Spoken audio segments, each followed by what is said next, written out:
আসন্ন ত্রয়োদশ জাতীয় সংসদ নির্বাচনে ইসলামী আন্দোলন বাংলাদেশ এই ভূখণ্ডের মানুষের হাজার বছরের চর্চিত বিশ্বাস ও জীবনাচারের নীতি ইসলামকে রাষ্ট্র পরিচালনার নীতি হিসাবে উপস্থাপন করেছে।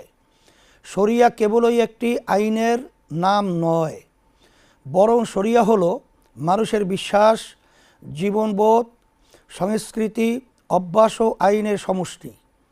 আমরা এই অঞ্চলের অধিকাংশ মানুষ বিশ্বাস হিসাবে, জীবনবোধ হিসাবে এবং সংস্কৃতিতে, অভ্যাসে ইসলামকে ধারণ করি। এখন যদি রাষ্ট্র পরিচালনার মূল নীতিতে ইসলামকে বাস্তবায়ন করতে পারি, তাহলেই বাংলাদেশ তার প্রত্যাশিত সমৃদ্ধি ও লক্ষ্য খুঁজে পাবে ইনশাআল্লাহ।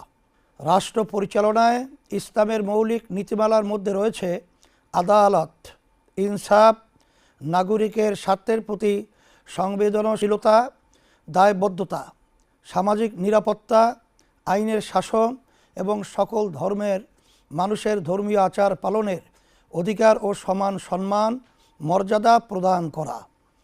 ইসলামী আন্দোলন বাংলাদেশ রাষ্ট্র ক্ষমতায় গেলে এই মৌলিক নীতিমালার পূর্ণ প্রতিপালন করবে।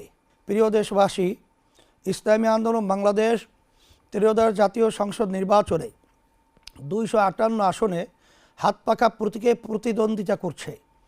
আপনারা জানেন, প্রচলিত আইন ও বন্দোবস্তের মোকাবেলায় ইসলামী আন্দোলন বাংলাদেশ এদেশের হাজার মানুষের বোধবিশ্বাসের আলোকে ইসলামের নীতিতে দেশ পরিচালনার লক্ষ্য নিয়ে নির্বাচনী প্রচারণা চালিয়ে যাচ্ছে।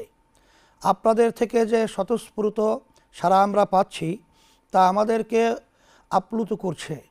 ইনশাআল্লাহ আগামী 12 তারিখ আপনারা হাতপাখা প্রতীকে ভোট দিয়ে আমাদেরকে বিজয় করলে জনপ্রত্যাশার বাংলাদেশ নির্মাণ করব ইনশাআল্লাহ।